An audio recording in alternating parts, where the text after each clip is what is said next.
Esta carta foi escrita depois que a maioria dos apóstolos já havia morrido. Muita gente boa já tinha ido. Muita gente que tinha andado com Jesus e que tinha sido testemunha ocular dos fatos do Evangelho e da mensagem de Jesus, já tinham passado. Já tinha havido algumas perseguições horríveis, tanto dentro dos territórios de Israel, em Jerusalém, como a gente acompanha no livro de Atos, e basicamente houve intensa perseguição até que Paulo veio a se converter e distendeu o processo. Isso aí inclui mais de uma década de opressão, de aflição, de angústia. Muita gente foi morrendo, outras pessoas foram sendo levantadas. Paulo surge e começa a pregar aos gentios e deixar os judeus em estupefação e os cristãos profundamente perplexos, sem entenderem bem o que estava acontecendo, como se não pudessem acreditar que Deus tivesse poder para constranger o coração do pior inimigo do caminho, conforme a igreja é chamada todas as vezes que em Atos ela é relacionada à opressão dos judeus, ela vira o caminho, como se Deus não tivesse poder para converter o pior opressor do caminho no maior promotor do caminho, como acontece com Paulo. E outros foram passando. Atos 12 nos diz que Tiago, irmão de João, morreu. Há uma quantidade de outros que foram também sendo mortos, cuja morte não ficou registrada de maneira sagrada no texto, mas sim na história. E agora o escritor, que não se soube jamais com certeza quem era, é todavia um homem que compreendeu o Evangelho da graça de Deus e discerniu o significado que Jesus tinha feito, realizado e consumado. Ele discerniu tanto que uma quantidade enorme de pessoas durante o curso desses 2000 anos atribuiu esta epístola escrita aos Hebreus a Paulo.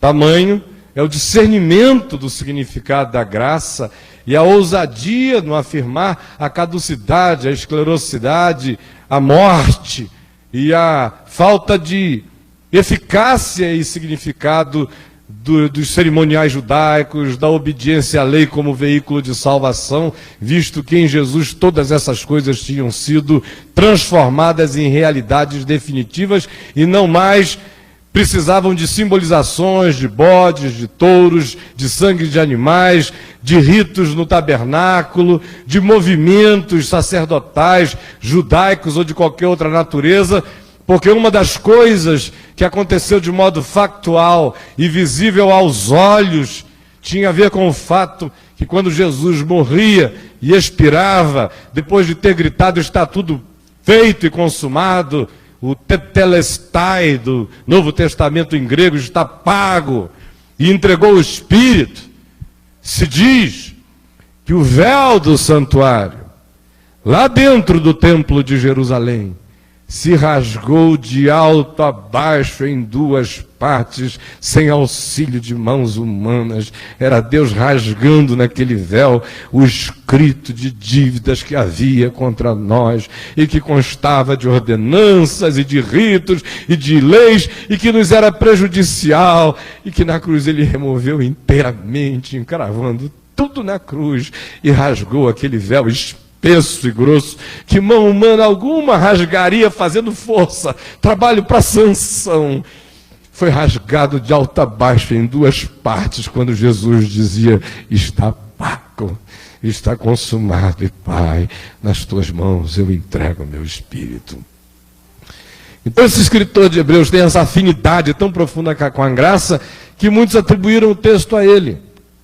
Outros o atribuíram a Barnabé, que foi companheiro de Paulo, e tradições antiquíssimas dizem que eles eram primos, e que tiveram intimidade de convívio de anos e anos, de experiência em Deus, no Evangelho, de troca de percepções, de entendimentos, embora depois de Atos 14 para frente, Especialmente quando a gente chega já no capítulo 15, virando para o 16, Lucas, o autor de Atos, diz que Paulo havia já se tornado o principal portador da palavra. E depois ele e Barnabé se separam, Barnabé segue com Marcos, ele vai adiante no seu caminho, confirmando e pregando nos lugares onde já havia pregado, e em outros muitos ainda não alcançados pela palavra, mas havia pessoas que atribuíam, e que até hoje atribuem, este texto a Barnabé. Para mim, é absolutamente irrelevante quem é o autor, a partir do pressuposto de que eu não estaria usando se eu não cresço no meu coração que ele é obra e escultura do Espírito Santo de ponta a ponta. Senão eu não usaria. Nenhuma obrigação de usar. Mas eu creio de todo o coração que o autor desta carta é o Espírito Santo. E que o significado dela, se foi absolutamente essencial nos dias em que ela foi escrita, se tornou outra vez completamente essencial para nós nos nossos dias. Por quê? É a sua pergunta.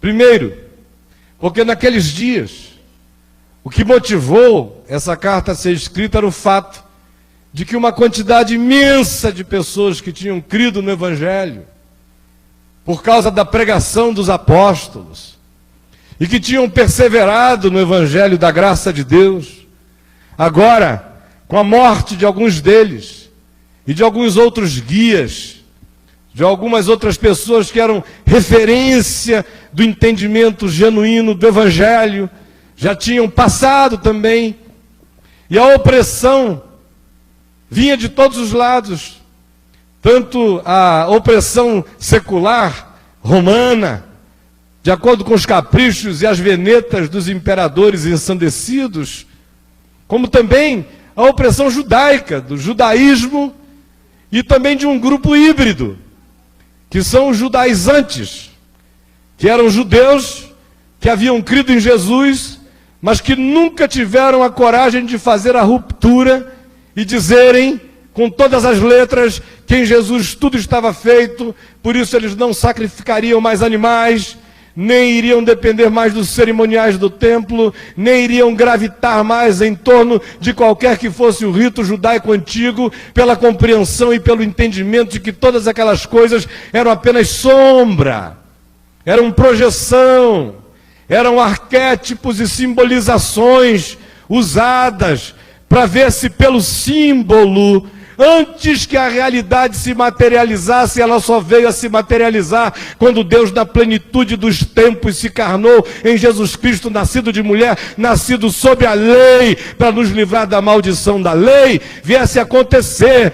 Enquanto isto, as coisas eram simbolizadas pelo cordeiro imolado, pelos sacrifícios pelo pecado, pelos sacrifícios de propiciação, pelos sacrifícios de remissão de pecados, pelos sacrifícios de gratidão, de oferta de manjares, de coisas mais variadas, todas essas, incluindo a lei de Moisés, que foram abolidas na cruz, como qualquer que fosse o significado e o valor de salvação que eles pudessem ter, porque a lei de seu turno nunca teve jamais nenhum poder de nos salvar, porque seu único poder é de nos condenar, pelo fato de que nenhum de nós a cumpre, nem objetivamente, muito menos subjetivamente, e na subjetividade é onde Jesus diz que todas as coisas são verdade aos olhos de Deus. Por isso todos pecaram e todos carecem da glória de Deus. No entanto, havia esse grupo de discípulos que agora, pressionados de todos os lados, incluindo pelos judaizantes, estavam dizendo: por que a gente tem que continuar assim tão radical? Vamos ver se a gente amaina um pouco, se a gente torna isso mais ameno. Vamos ver se a gente torna a nossa vida um pouco mais tranquila. Por que a gente não barganha? Por que a gente não cede? Por que a gente não negocia? Está todo mundo indo, o fluxo é esse. Por que a gente não segue junto? Fica mais fácil do que essa coisa de bancar isso sozinho. Já não tem mais aqueles homens de antigamente com a gente. E parece que a causa está sendo perdida, porque de um lado o mundo continua horrível e perverso, Do lado de dentro do judaísmo, eles continuam duros, empedernidos, não reconhecem o Messias. E ainda tem esses pitbulls híbridos aí no meio, que se dizem discípulos de Jesus, mas querem matar a gente. E obrigar a nós, gentios, que não somos judeus, a adotarmos até mesmo a sua dieta sagrada e nos vestirmos como eles. E eles querem que o evangelho de Jesus caiba no pacotão judaico inteiro e querem nos cooptar para dentro disso, de modo a nos controlarem até a mesma forma e a aparência. Era domínio total. Mas muita gente estava cedendo outra vez e voltando. E no caso específico aqui, a maioria dos que estavam voltando eram hebreus, assim chamados. Eram da comunidade de Israel e que tinham discernido um dia, sido iluminados e provado os poderes do mundo vindouro, e lambido a graça de Deus e sabido do significado absoluto da cruz, mas que agora estavam retroagindo, voltando atrás, retrocedendo.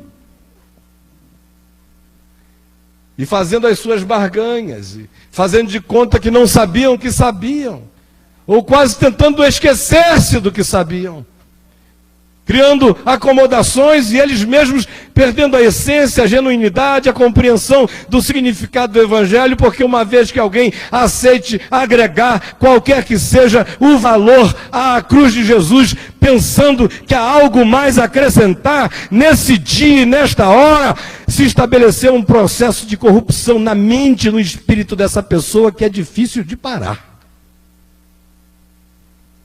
E o escritor de Hebreus está dando esse grito para quem esteve aqui e agora está andando para lá. E está dizendo: voltem! Ele começa aqui nesse verso 7, ecoando algo que ele depois repete no 17, e que tem a ver com: lembrai-vos dos vossos guias. Lembrem de Estevão, lembrem de Paulo, lembrem de Pedro, lembrem de Tiago, lembrem dos que viveram para o Evangelho, lembrem dos que vos guiaram e vos ensinaram a simplicidade do Evangelho, a totalidade de Jesus, o absoluto das realizações dele, e voltem.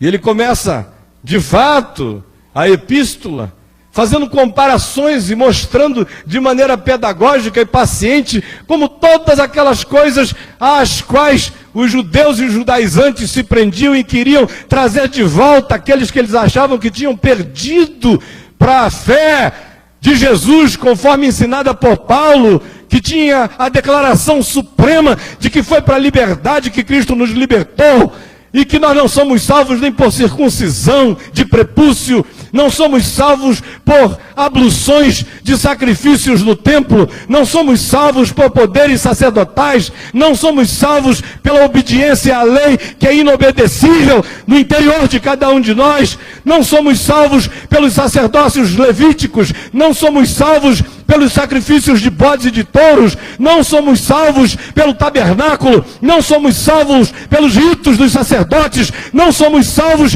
conforme Josué, não somos salvos conforme Moisés, não somos salvos conforme ninguém, senão Jesus, em quem todas as coisas ganharam a sua completude, a sua finalização, o seu acabamento, e estão feitas e consumadas para sempre. E esta é a vitória do Evangelho no céu, na terra e debaixo da terra. E a integridade desta verdade é o que trinca o inferno, inclusive hoje à noite, enquanto eu grito esta verdade outra vez, assistido por principados e potestades também. A segunda razão pela qual esse texto se torna tão atual para a gente, é porque a nossa volta está cheia disso. Nós não temos mais Jerusalém com um templo, mas praticamente cada grupo, cada instituição, ao seu próprio modo, voltou à lei, voltou às suas doutrinas, ou voltou aos paganismos e importou os paganismos mais variados, e estabeleceram como Deus o dinheiro, como galardão, poder, riqueza, prosperidade material, como sinalização da bênção de Deus, contas bancárias ou aquisições, como manifestação de poder. O que se tem hoje são maldições, são pessoas dizendo: se você sair debaixo da minha cobertura, você vai ser martelado pelo inferno. E as pessoas ficam acreditando nisto, negando a cruz de Jesus, negando o fato de que é na mão dele que está todo o poder nos céus e na terra, negando o fato de que ele é que cuida da ovelhinha que é dele, negando o fato de que nós somos todos ovelhas do seu rebanho. Ele é o único bom pastor e não há nenhum outro bom pastor senão ele, que deu a vida pelas suas ovelhas. E é ele que nos cobre, é ele que nos cerca, é ele que sobre nós põe a sua mão, ele é a nossa garantia, ele é a nossa justificação, ele é a nossa santificação, ele é o nosso Salmo 91, de misericórdia, de graça, de cobertura nos céus, na terra, debaixo da terra e no nosso próprio coração. Nele nós estamos protegidos, nele não há nada, nem no céu, nem na terra, nem debaixo da terra, nem poderes que se possam referir aqui ou em qualquer outro mundo ou dimensão, nem altura, nem profundidade, nem coisas do porvir ou do presente, nem qualquer outra criatura ou coisa alguma, ou poder ou impressão poderá nos separar do amor dele por nós. Esta é a verdade do Evangelho. A sua cobertura é só Jesus. Agora, não é isto que está entre nós. E há milhões que voltaram atrás. Milhões que estão na macumba da religião cristã, mas não no Evangelho. Milhões dos amuletos, milhões dos fetiches, milhões nos ídolos, dos sacrifícios humanos, das correntes perversas, que nada mais são do que sacrifícios de bodes e de touros. Milhões estão idolatrando homens, porque quem fica com medo da maldição de quem quer que seja, atribuiu a essa pessoa um papel de Deus. Então idolatram. Quando os idolatram e obedecem como loucos, obedecem ao dono de uma seita, para o qual entregaram as suas almas, ou idolatram quando se amedrontam das maldições deles.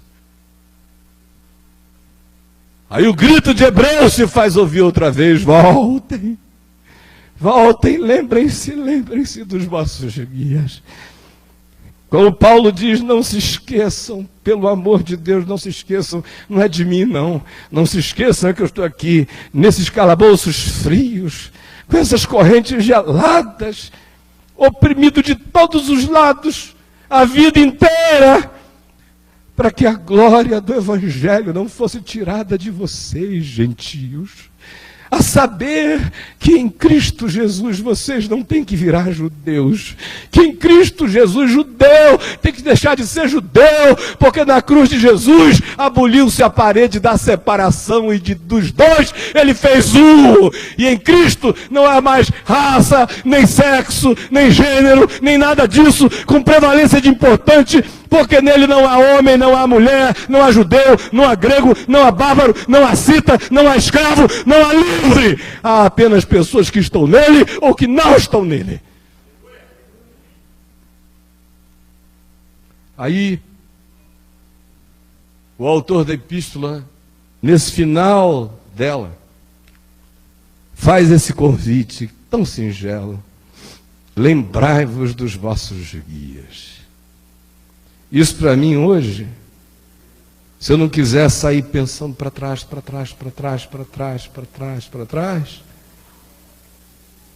me faz lembrar, por exemplo, do meu pai, que foi meu guia humano mais importante na terra. Lembrai-vos dos vossos guias, os quais vos pregaram a palavra de Deus, e considerando atentamente o fim de sua vida, imitai a fé que tiveram. Esse é o convite. Lembrem de Paulo, minha gente. Não esqueçam não, está tudo vivo aqui. E o próprio Paulo dizia a Timóteo, lembra-te de Jesus Cristo, e este ressuscitado de entre os mortos, segundo a descendência de Davi, levantado da morte, gritando que está tudo feito e que a autoridade está na mão dele, que está tudo consumado e acabado. Quem crer tem a vida. Lembrem-se. Ele prossegue aqui e diz que Jesus ontem, hoje é o mesmo e o será para sempre. O que mudou? O que foi que mudou? Quem consegue dizer que Jesus é o mesmo ontem, hoje, o será para sempre, não tem mais o direito de ir a lugar nenhum. Tem que dizer como Pedro, para quem iremos nós, pois só tu tens as palavras de vida eterna. Não tem mais outra história, não tem outro mover, não tem uma nova revelação. Pode vir o anjo Gabriel, se quiser acrescentar um pingo a mais a Jesus de Nazaré, eu mesmo, pecador debaixo do sol, olho para qualquer arcanjo e digo, sai Satanás, ainda que venha com cara de anjo de luz, autorizado pelo Evangelho de Jesus. Se ficar aquém, ou se tentar ir além, pode vir me vestido de ministro de justiça ou de anjo de luz. É diabo e Satanás, porque o que está feito e consumado, e nisto está a nossa glória. E Paulo diz, eu me glorio só nisto, na cruz de Cristo, na qual eu estou crucificado para o mundo e o mundo para mim, na qual tudo está acabado, e o que não está acabado em mim está em processo de solução permanente, ainda que eu saiba pela fé que em Jesus eu já estou completado e assentado nos lugares celestiais para sempre. Então quem sabe que Jesus é o mesmo, em mudando, tem que saber que está mudando para fora de Jesus. Seja qual for o mover, é mover para fora de Jesus, porque só há um mover. Está movido para sempre.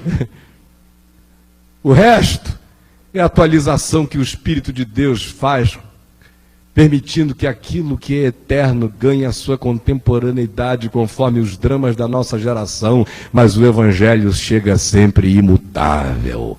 E o anúncio, para qualquer que seja a geração, é sempre o mesmo, este mesmo, repetidamente o mesmo, de que Jesus é o mesmo. E ele diz, não vos deixeis envolver por doutrinas várias e estranhas. Nos dias de Paulo ele fala daqueles que cultuavam anjos, ou de pessoas que tinham sucumbido à filosofia gnóstica de vertente liberal e que achavam que eles podiam manter o espírito puro, não importasse o que eles fizessem com o corpo e compromiscuamente vivessem, ou quais fossem as obras do seu corpo, porque o espírito, pela dicotomia do gnosticismo, não seria afetado de acordo com aquela vertente, por qualquer que fosse a situação.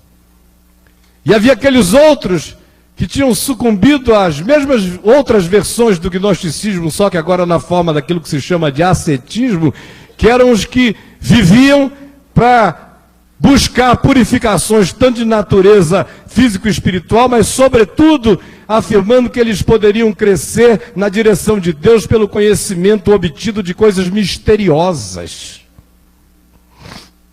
Era o pessoal do mover, que ficava sempre querendo saber se tinha alguma coisa oculta. Nunca tinham se convertido ao Evangelho, porque no Evangelho Deus morre nu, pelado na cruz. Tudo está para fora, não há segredos, está tudo contado, revelado. E Paulo diz que aquilo que não foi ainda revelado, em sendo revelado, será revelado de acordo com aquilo que já está revelado. De modo que tem que ser continuidade absolutamente idêntica. De forma que eu não tenho nenhuma permissão para compreender qualquer coisa nova que seja diferente do Evangelho. E aí, vem ele e diz Não vos deixeis envolver por doutrinas várias e estranhas, porquanto o que vale, vejam o que vale, é estar o coração confirmado com graça. É o coração ser confirmado pela fé, que diz: eu não tenho justiça própria, e não há nada que eu possa fazer para me aumentar diante de Deus, para me melhorar diante de Deus, para me santificar diante de Deus, para me salvar diante de Deus. Eu aceito que está tudo feito. A minha justiça é Jesus. E eu me apresento diante de Deus apenas dizendo que eu creio que o que Jesus fez por mim cobre tudo a meu respeito e a respeito de todas as criaturas em qualquer lugar. Isto é ter, de fato, o coração confirmado com graça, todo dia. Essa certeza de que Ele me veste. No meu melhor dia, eu só estou vestido diante de Deus se eu estiver vestido em Jesus. No meu pior dia, eu não estou nu diante de Deus se eu estiver vestido em Jesus. Isso é ter um coração confirmado por graça. E não negocia com coisa alguma, sabe que carrega essa chancela eterna, feita por aquele que, em jurando, não pode mentir, e jurou e não se arrependerá, que Jesus foi constituído nosso sumo sacerdote, segundo uma ordem que transcende a religião e todos os seus aparatos, segundo a ordem de Melquisedeque. E ele continua e diz: e não vos equivoqueis, porque ninguém vai fazer valer a existência diante de Deus mediante o alimento que come, ou a roupa que veste, ou os seus trejeitos e maneirismos religiosos, ou as suas formas exteriores, ou as suas doutrinas humanas, ou o cabedal de coisas que são ensinadas no templo como tendo importância capital, porque não tem, porque o que vale é o coração estar confirmado com graça. Pois nunca tiveram proveito os que com isto se preocuparam. E aí vem a parte séria, horrorosamente pesada desse pedaço de evangelho que nós temos aqui. No verso 10 ele diz: possuímos um altar, do qual não tem direito de comer os que ministram no tabernáculo. Isso é pesado. Quando você pensa no contexto desse pessoal que está voltando lá para a lei, para as cerimônias, para os levitas, para os sacerdotes, para as circuncisões, para todas essas obediências de exterioridades, para as formas de acrescentamento humano ao que já está feito e consumado por Jesus. Quando ele diz isso, ele diz algo horroroso de ser ouvido, para quem entende. Nós possuímos um altar, do qual não tem direito de comer os que ainda ministram no tabernáculo. Se o indivíduo volta, ele chega a dizer no capítulo 6, se a pessoa faz esse retrocesso, ele diz: eu não quero pensar isso a respeito de vocês. Mas é semelhante àquilo que Pedro dizia, como o porco que voltou à lama, ou como o cão lavado que voltou a se revolver no vômito, na sujeira. E o escritor de Hebreus diz: é como quem foi iluminado, soube tudo e agora está voltando atrás, equivale a pisar no Filho de Deus a segunda vez, a querer crucificá-lo outra vez, porque por isso aí ele já morreu. Vocês querem o quê? Matá-lo de novo? Não valeu. Querem fazer parte de um acompliciamento histórico outra vez, de negação de Jesus e da cruz. Querem se associar às vozes que gritavam Barrabás das ruas. Querem chicoteá-lo outra vez. Querem crucificar e repetir a história inteira. Não valeu.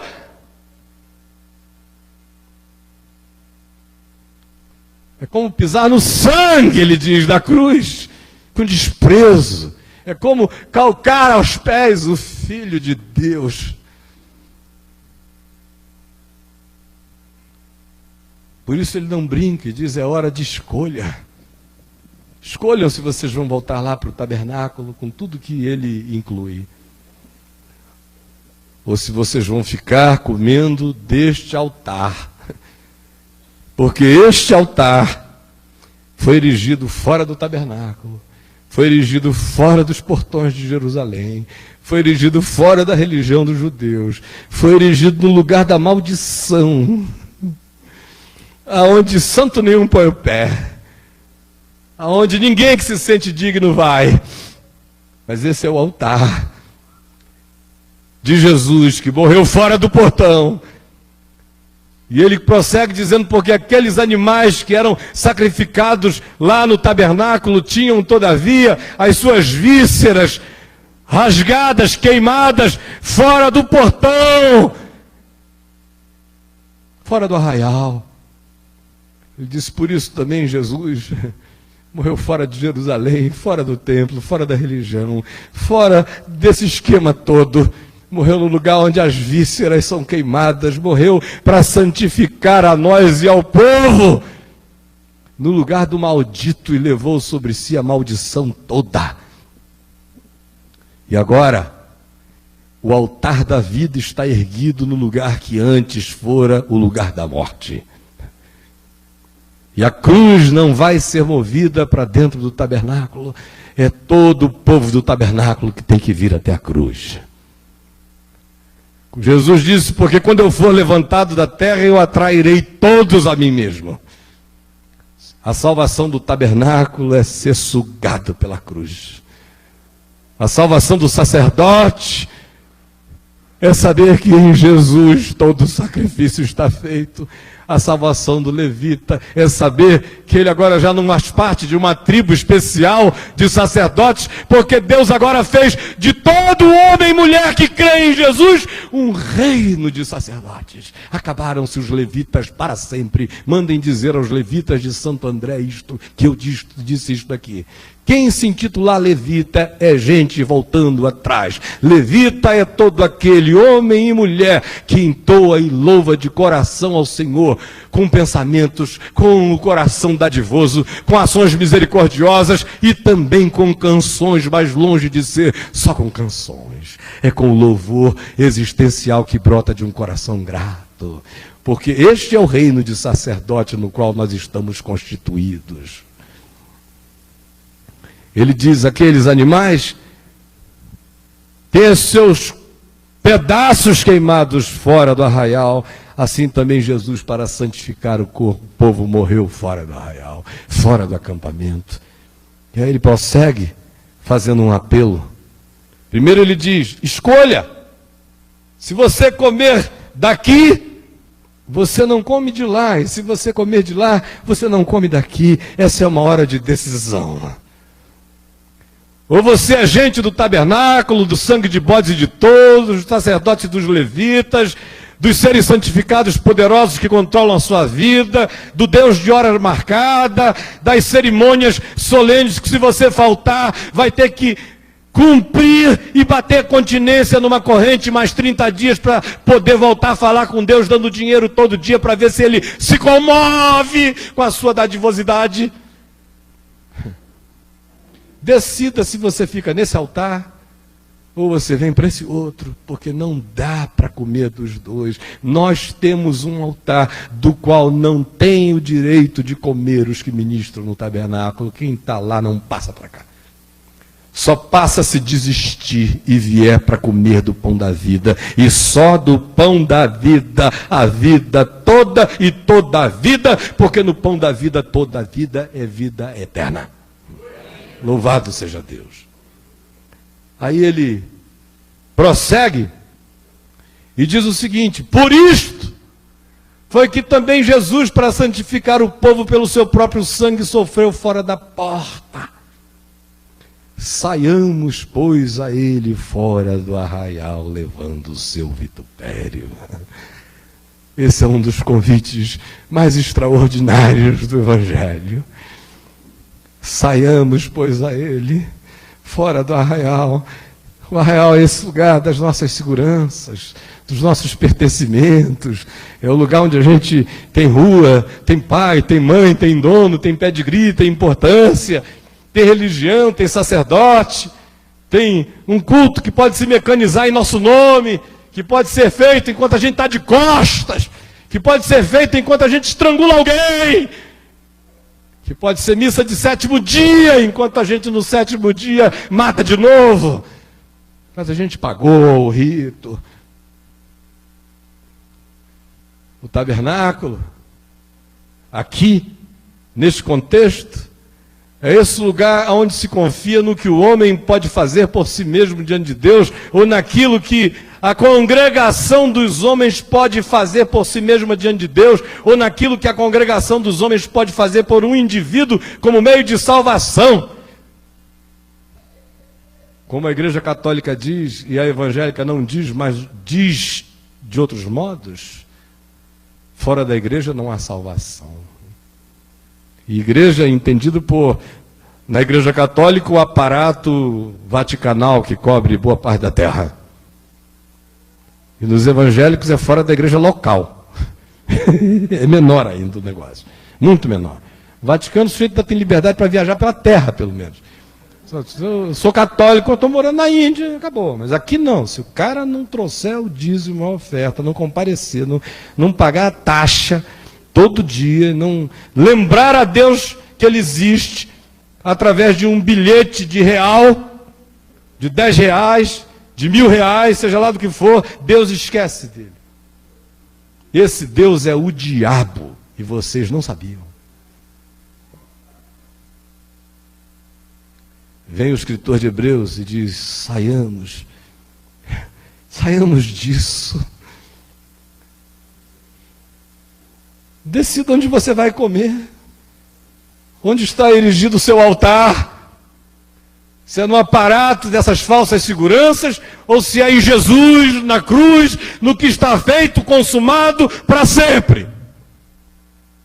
E se for assim, não barganhe mais.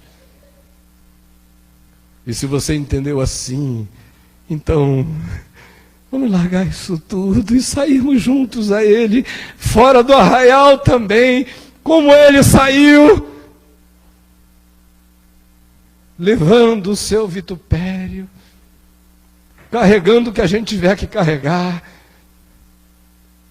porque a gente só encontra esse altar fora desse arraial, porque foi para a liberdade que Cristo nos libertou e não para confinamentos de arraiais.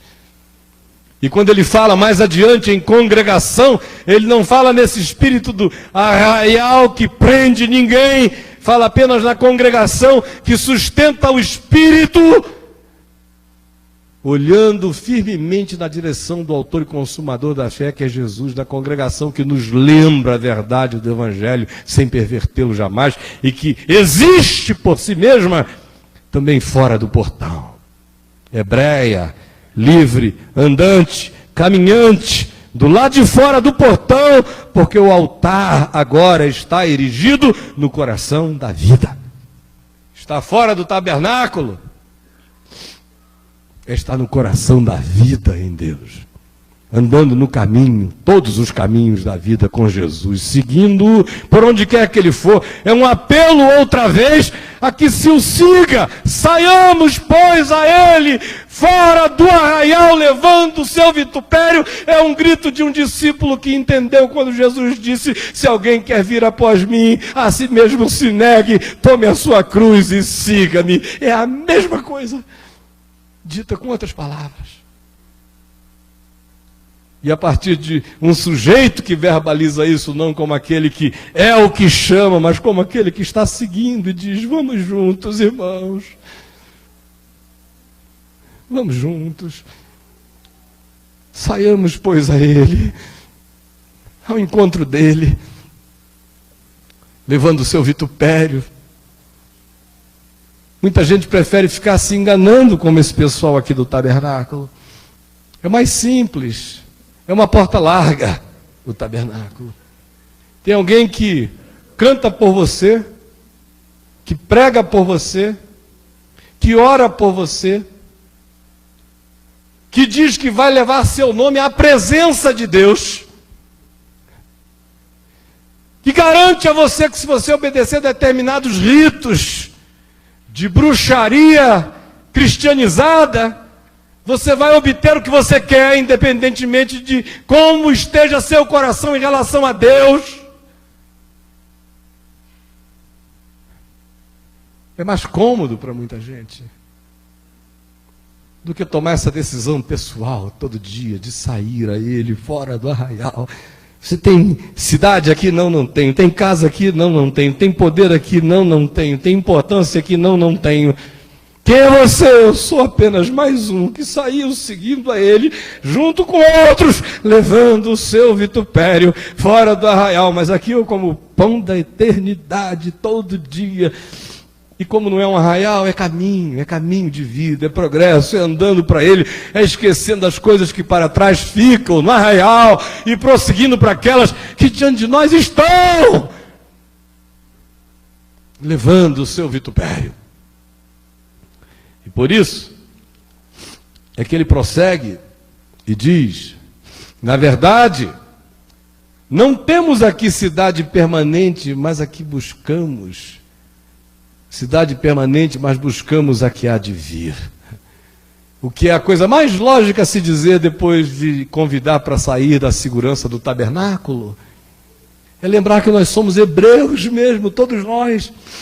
A palavra hebreu vem da raiz de uma palavra hebraica que significa aquele que não para de andar, de cruzar fronteiras adiante na direção da voz, como Abraão, que ouviu a voz, deixou para trás pai, mãe, Mesopotâmia, Ur dos Caldeus, e foi andando e armando as suas tendas conforme a palavra. Peregrino. Fora do arraial a gente anda assim seguindo, nunca estabelecendo fixidez em coisa alguma na nossa interioridade, mas todo dia abertos para novos acréscimos da compreensão do Evangelho e para nova aplicação dele em nós e para um novo apropriar da comida e do alimento desse altar que é eterno.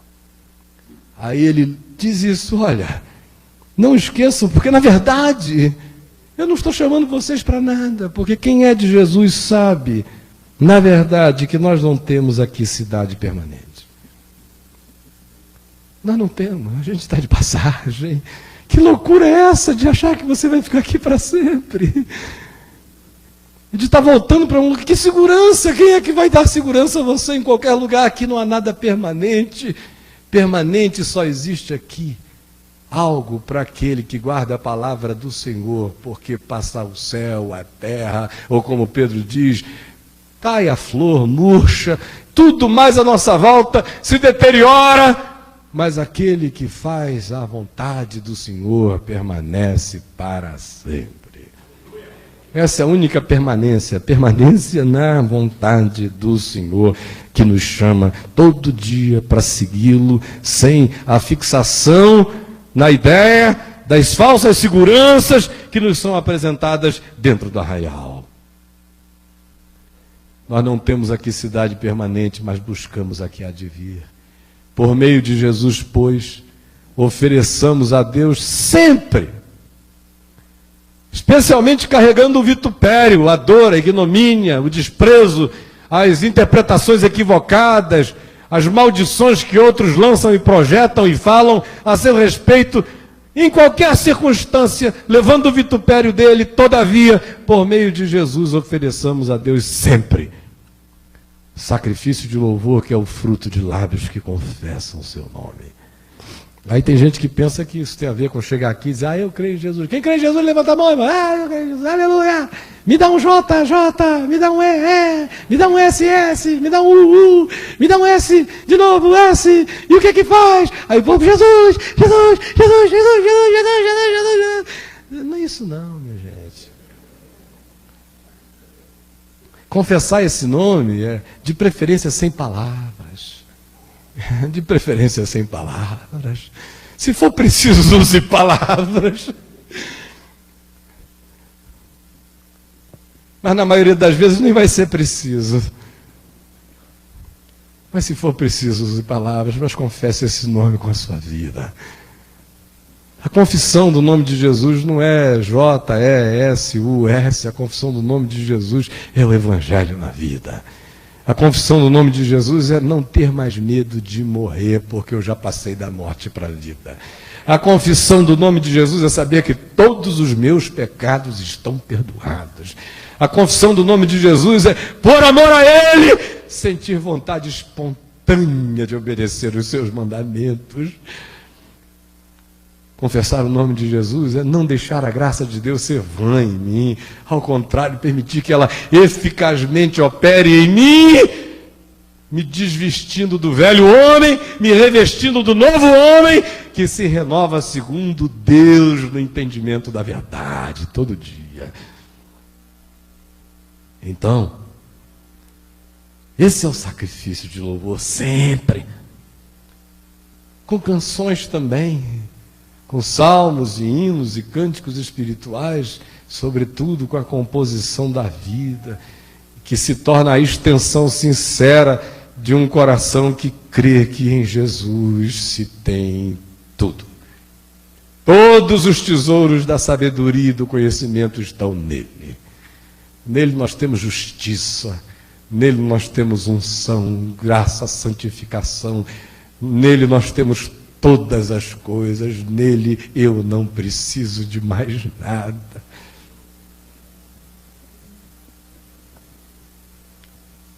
E aí ele diz, e não negligencieis igualmente a prática do bem e a mútua cooperação, pois com tais sacrifícios Deus se compraz.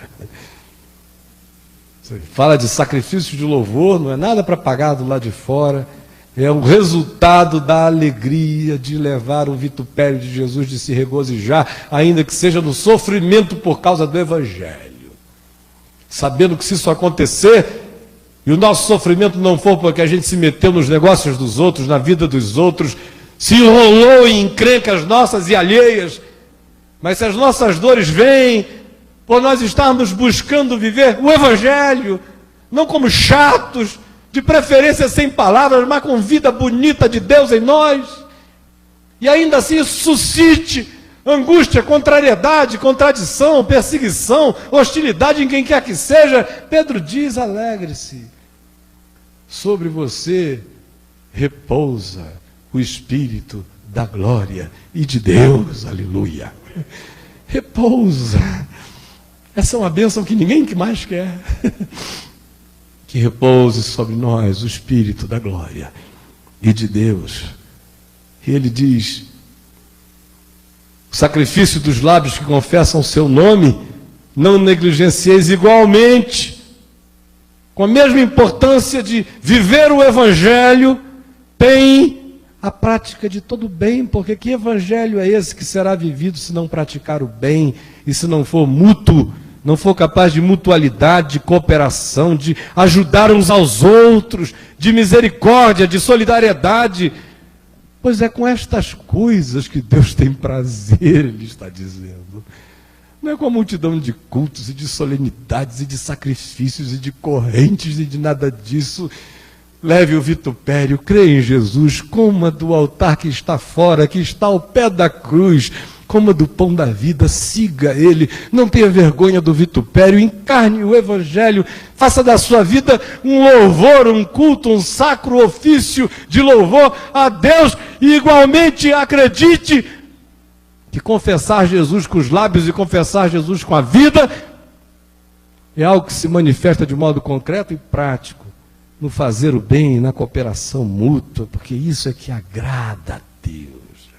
O tempo todo, o altar que o bom samaritano encontrou na estrada entre Jerusalém e Jericó. Esse lugar de altar que agrada a Deus, de bondade, de misericórdia. E ele conclui dizendo, ele que começa afirmando, lembrai-vos dos vossos guias, implorando isso num tom de melancolia, lembrem-se deles. Eu posso sentir esse homem escrevendo isso aqui com lágrimas.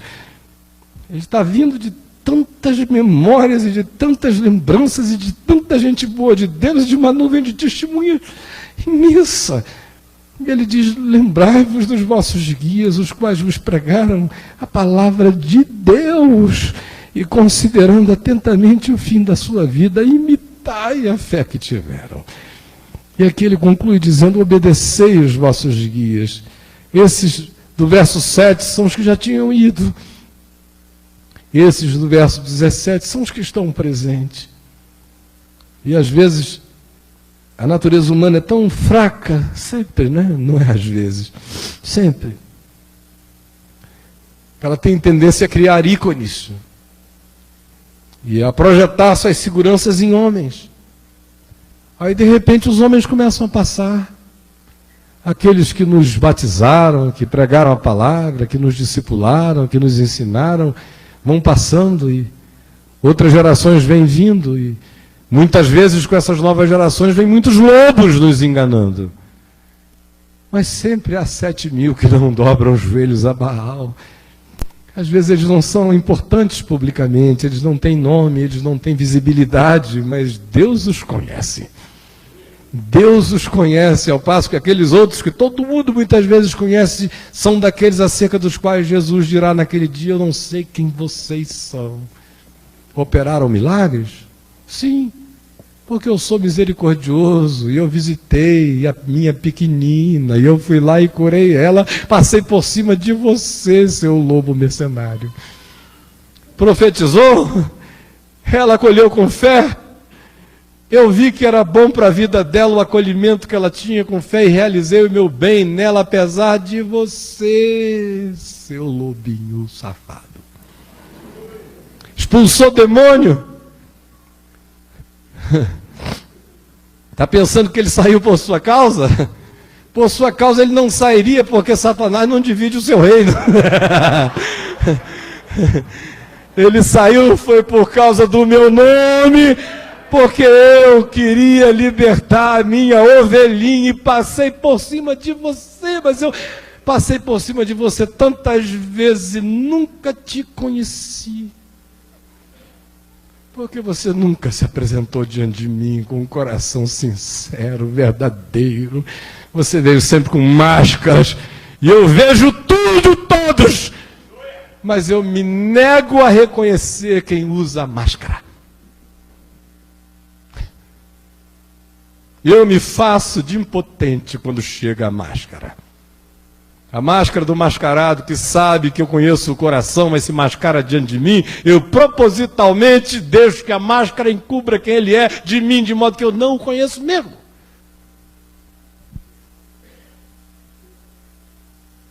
Agora, está ele aqui dizendo para essa nova geração: obedecei os vossos guias. E você diz: bom, e Deus deve estar me mandando outra vez obedecer algum maluco. Não. Só é guia quem é guiado por Jesus. Jesus disse: a ninguém chameis pai sobre a terra, e nem guia, o meu guru, o meu mestre, no sentido espiritual de pensar que aquela é uma pessoa para quem eu entrego o destino da minha vida. Meu pai, na perspectiva de que ele é o meu provedor, espiritualmente, e em qualquer dimensão da vida, chamando alguém com essa intenção de confiança que só cabe para Deus. Não chame nem seu pai de meu pai no dia em que você, ao chamá-lo de papai, estiver falando nele como se fosse Abba ou pai. Não faça isso. Chame de pai e papai, sabendo que é só o seu papai, mas não é o pai.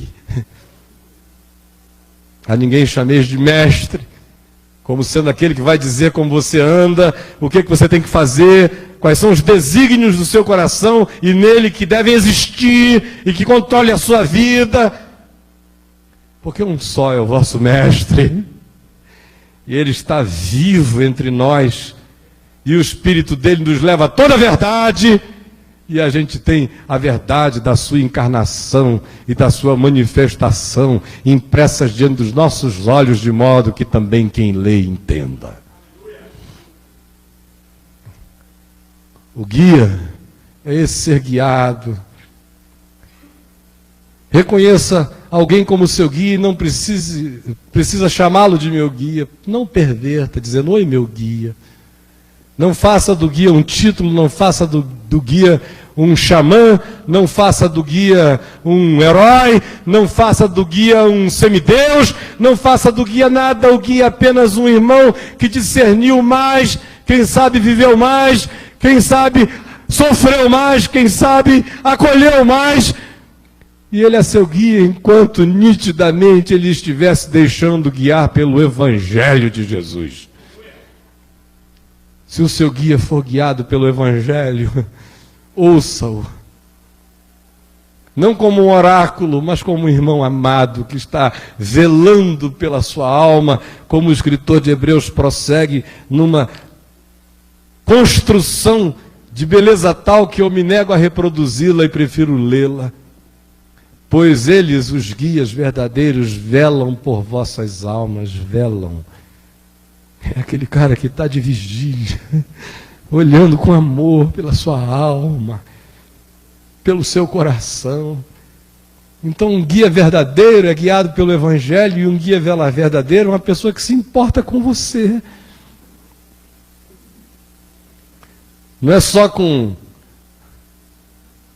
adolescente, porque logo, logo já vai estar ralando e tendo dízimo para dar. E enquanto isso é uma força de atividade interessantíssima para ser usada, porque jovem atrás jovem, onde tem alegria, onde tem alegria tem gente bonita, então fecha um cerco muito bom para nosso negócio. Ou então, para o guia falso, não tem nem alma, tem importância. Aquele que tem força de trabalho e alguma coisa para dar, pode conseguir alguma importância, mas se não der conforme o esperado, ele ficará desimportante na mesma hora. Se for velho, hoje em dia está perdido. Ninguém quer mais nada com velho. Velho dá muito trabalho, não sai de casa, não tem grana, é dependente do INSS, toma remédio pra caramba. Fica difícil curar velho, porque velhice não tem cura. Não dá para descondicionar um velho acerca da velhice. Dá para sugestionar um moço, uma moça, dizendo, agora, dá uns pulinhos aí, ela vai...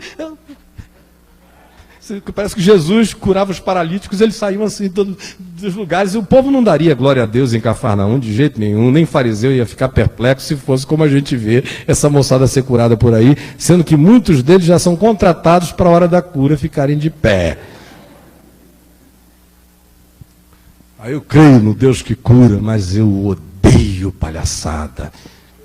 E fazê-lo em nome de Deus é uma abominação que minha alma repudia até o fim da minha vida. Deus não tem glória em nenhuma mentira, mesmo que seja contada em nome dele e supostamente para a glória dele. Quem ganha vantagem nisso é o diabo, porque o Senhor não precisa de glórias inventadas. Ele faz como ele quer, quando ele quer, para o louvor da sua glória. Aí eles velam por suas almas. O guia genuíno está preocupado com seu coração, com o produto da sua vida, com o fruto da sua existência. Quer que o Evangelho se torne boa nova para a sua mente, para o seu espírito hoje, agora, já. Que você se sinta acolhido, perdoado. O guia verdadeiro repete o que Jesus disse toda hora, com fé na palavra de Jesus ante toda pessoa arrependida. Filho, filha, perdoados estão os teus pecados. Agora levanta, anda, levanta, vai para casa, vamos, vamos, vamos. Ele vela pela tua alma. Quando você está bem, quando você está mal, quando você está em cima, quando você está embaixo, quando você está nas alturas alcondoradas ou nos abismos não visitáveis, quando você está alegre, quando você está deprimido, ele vela pela sua alma. Ele se importa genuinamente com você. Se ele não trata você à altura, ele tem a coragem de voltar e se recuperar diante de você. Ele tem a coragem de se remendar diante dos seus olhos. Ele tem a coragem de dizer, de se reavaliar diante de você e dizer: o que eu ensinei ontem estava errado. Eu fui convencido pela palavra que é assim. Olha, se você quiser me dar ouvidos, ouça aqui, o Evangelho me convenceu disto. Isso é velar também pelas almas. é não abrir espaço por notoriedade, nem popularidade, nem fama alguma, para nenhum lobo ensinar a palavra na congregação, jamais.